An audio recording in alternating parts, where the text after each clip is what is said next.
Hello welcome to our channel. இன்றைக்கான வீடியோவில் வந்து நம்ம என்ன பார்க்க போகிறோம்னா, இந்தியா விசஸ் ஆஸ்திரேலியா தேர்ட் T20யோட ப்ரிவியூ தான் வந்து நம்ம இந்த வீடியோவில் பார்க்க போகிறோம். ஆல்ரெடி வந்து ஃபஸ்ட்டு 2 T20 நடந்து முடிஞ்சிச்சு. ஃபஸ்ட்டு மேட்ச் வந்து நோ ரிசல்ட், செகண்ட் மேட்ச் வந்து ஆஸ்திரேலியா வந்து கன்வின்சிங்காக ஜெயிச்சிட்டாங்க. இன்றைக்கி வந்து தேர்டு T20 நடக்க போகுது மதியம் 1:45. இன்றைக்கி அது மட்டும் இல்லாமல் நம்ம இந்தியன்ஸ் உமன்ஸ் டீம் வந்து ஃபைனல் விளையாட போகிறாங்க against south Africa, Mumbai DY Patil ஸ்டேடியமில். நம்ம எல்லோரும் வந்து உமன்ஸ் டீமும் வந்து வின் பண்ணணும்னு ஆசைப்படுவோம். உமன்ஸ் டீமும் வந்து வின் பண்ணணும். அதுலேயும் வந்து இந்தியா வந்து டாப்பில் மறுபடியும் போகணும் அப்படின்னு நினைப்போம். இத்தனை நாளாக ஆஸ்திரேலியா அண்ட் இங்கிலாந்து தான் வந்து எப்போவுமே உமன்ஸ் கிரிக்கெட்டில் நல்லா லீடிங்கில் இருந்தாங்க. இப்போ 2 பேருமே கிடையாது. ஒரு புதுசாக ஒரு சாம்பியன்ஸ் வந்து உருவாக போகிறாங்க. அதில் வந்து நம்ம இந்தியாவோட ஃபேவரட்ஸாக இருப்போம். இந்தியா தான் இந்த மேட்ச் வந்து ஜெயிக்கணுன்ட்டு எல்லாம் ப்ரே பண்ணிகிட்டு இருப்போம். அதுக்கு முன்னாடி இந்த மேட்ச் வந்து ஸ்டார்ட் ஆகிடும். ஃபஸ்ட்டு இந்த மேட்சோட ஃபிக்சர்ஸ் பார்த்தலாம். Third match Sunday November 2. இதுதான் தேர்டு T20. பெல்லிரவு ஓவர் ஹோபர்ட்டில் வந்து இந்த மேட்ச் நடக்குது. மதியம் வந்து 1:45 வந்து இந்தியன் டைமில் வந்து நடக்கும். இப்போ வந்து கிரவுண்ட் அனாலிசிஸ் பார்த்துடலாம். இதுதான் வந்து இந்த கிரவுண்டோட அனாலிசிஸு.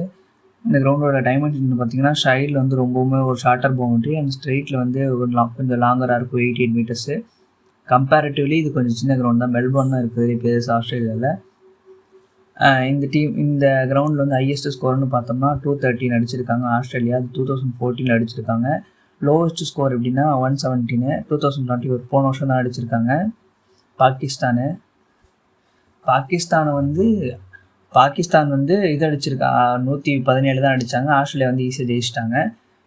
பேட்டிங் ஃபஸ்ட்டு வந்து 7 தடவை ஜெயிச்சிருக்காங்க. பேட்டிங் செகண்ட் வந்து 6 தடவை ஜெயிச்சிருக்காங்க. ஆவரேஜ் ஃபர்ஸ்ட் இன்னிங்ஸ் ஸ்கோர்னு பார்த்தீங்கன்னா 155.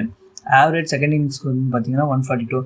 இதுலேருந்து உங்களுக்கு என்ன தெரியுதுன்னா, டாஸ் வந்து இதில் பெருசாக அஃபெக்ட் ஆக போகிறது கிடையாது. எந்த டீம் வந்து பேட் பண்ணி ஒரு 160 175 அடிக்கிறாங்களோ அவங்களுக்கு அதிகமான சான்சஸ் இருக்குன்றது தெரியுது. ஏன்னா ஆவரேஜ் ஸ்கோர் பார்த்திங்கன்னா ரெண்டுத்துக்குமே ஓரளவுக்கு கிட்ட தான் இருக்குது, ரொம்ப டிஸ்டன்ஸ் கிடையாது. ஸோ வந்து யார் ஃபஸ்ட்டு பேட்டிங் ரெண்டாலும் சரி, ரொம்பவுமே ஒரு டீசெண்டான ஒரு டோட்டலை டார்கெட் பண்ணால் அவங்களுக்கு வந்து ஜெயிக்கிறதுக்கான வந்து நிறையவே சான்சஸ் இருக்குது. பேசர்ஸ் விக்கெட்ஸ் பார்த்திங்கன்னா 118 விக்கெட்டு, ஸ்பின்னர் விக்கெட்டு 51 விக்கெட்டு. 69% வந்து இந்த கிரவுண்டில் வந்து பேசர்ஸ்க்கு தான் ஹெல்ப் இருக்கும்.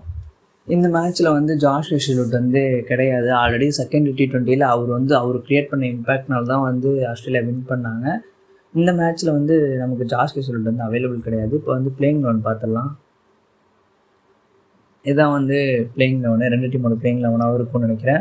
இந்தியன் டீமில் வந்து பார்த்திங்கன்னா மேபி குல்தீப் யாதவுக்கு பதிலாக ஹர்ஷதீப் சிங் வரலாங்கிறது என்னோட ஒரு தாட்டு. ஏன்னா வந்து இந்த மாதிரி கிரவுண்டில் வந்து 2 ஸ்பின்னர் நம்ம ஆட தேவையில்லைன்னு நான் நினைக்கிறேன். ஏன்னா ஃபுல்லுன்னா இது வந்து கொஞ்சம் ஷார்ட்டர் பவுண்டரியாக இருக்குது. ஸ்ட்ரைட்டில் மட்டும்தான் ஒரு 88 மீட்டர்ஸ் தான் இருக்குது. ஸோ வந்து ஹர்ஷதீப் சிங் மாதிரி ஒரு பேஸ் பவுலரை எடுத்துகிட்டு வந்திருக்கலாம். ஏன்னா வருண் சக்கரவர்த்தி அண்டு அக்ஷர் பட்டேல் மட்டுமே போதும் ஸ்பின்னுக்கு. ஆஸ்திரேலியாவிலேருந்து பார்த்திங்கன்னா கொஞ்சம் சேஞ்சஸ் இருக்குது. ஏன்னா அவங்கள வந்து மேட்சுக்கு ஒரு டீம் வச்சுருக்காங்க.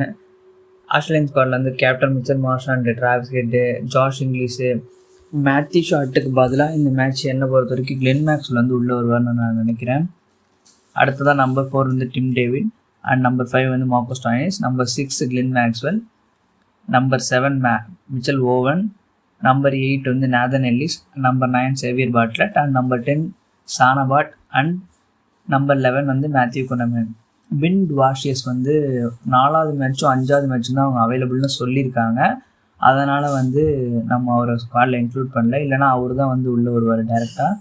ஆடம் ஜம்பாவும் வந்து அன்அவைலபிள். அதனால தான் வந்து நம்ம அவரையும் சொல்லலை. அவர் இன்னும் அவைலபிளுக்கு வந்து கொடுக்கல. மேத்யூ ஷாட்டுக்கு பதிலாக எனக்கு தெரிஞ்சு மேக்ஸ்வெல் தான் ஆடுவார். ஏன்னா மேத்யூ ஷாட் போகிற மாதிரி அவரும் ஆஃப் ஸ்பின் போடுவார். கொஞ்சம் அவரோட கம்பேரிட்டிவ்லி கொஞ்சம் நல்ல பேட்ஸ்மேன் மேக்ஸ்வெல். இப்போ வந்து 2 டீம்லையும் உள்ள XY ஃபேக்டர்ஸ் பார்த்தலாம். இந்தியன் சைட்லேருந்து பார்த்திங்கன்னா மறுபடியும் அபிஷேக் சர்மா வந்து ஒரு கீ ஃபேக்டராக இருப்பார். ஏன்னா தெரியும் நமக்கு அவர் எப்படி விளையாடுவாருன்னு சொல்லிட்டு. ஹேசல்வுட் இல்லைனா எனக்கு தெரிஞ்சு இன்னுமே கொஞ்சம் நல்லா ஒரு நிறைய ரன்ஸ் அடிப்பாருன்னு நான் நினைக்கிறேன். ஏன்னா ஹேசல்வுட் தான் வந்து எல்லாத்தையும் ஸ்ட்ரகிள் பண்ணிக்கிட்டு இருந்தார்.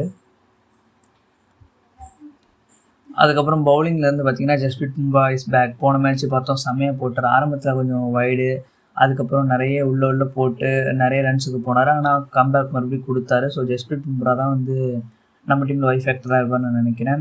ஆஸ்திரேலியன் சைட்லேருந்து பார்த்தீங்கன்னா Mitchell Marsh and Nathan Ellis.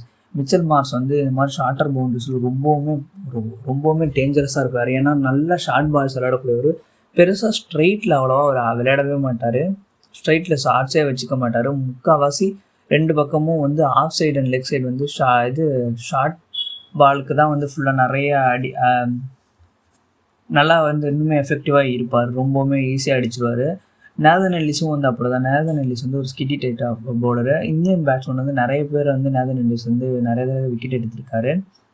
இந்த மாதிரியான கிரவுண்டில் வந்து அவரோட ஸ்லோ ரன்ஸு கட்டரு அதுக்கப்புறம் இந்த மாதிரிலாம் போட்டு அவராலையும் வந்து ஈஸியாக தப்பிக்க முடியும். போன மேட்சே பார்த்தோம் அவர் வந்து எப்படின்னா கஷ்டப்பட்டு விழுந்தெல்லாம் 138 பேஸில் வந்து பால் போட்டுட்டு இருந்தார். அவரோட பேஸ் ஆனால் அவ்வளோ கிடையாது. அவரை இன்க்ரீஸ் பண்ணுறேன்னு வந்து போட்டுட்டு இருந்தார்.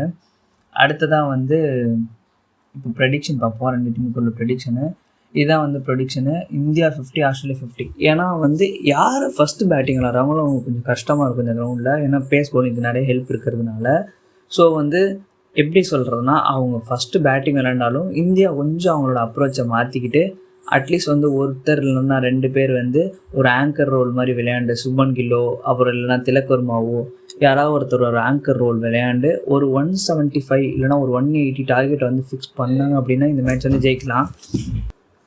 அவ்வளோதான் guys இந்த மேட்சோட ப்ரிவ்யூ. இந்த மேட்ச் வந்து கண்டிப்பாக இந்தியா ஜெயிச்சே ஆகணும். அப்படி இல்லைனா வந்து 2-1 சொல்லிட்டு ஆஸ்திரேலியா வந்து லீடிங் ஆகிடுவாங்க. அதுக்கப்புறம் நம்ம மீதி இருக்கிற 2 மேட்ச் ஜெயிச்சா மட்டும் தான் ட்ராவே பண்ண முடியும். இல்லைனா இந்த சீரியஸை லாஸ் பண்ணிவிடுவோம். பார்ப்போம். பாய்.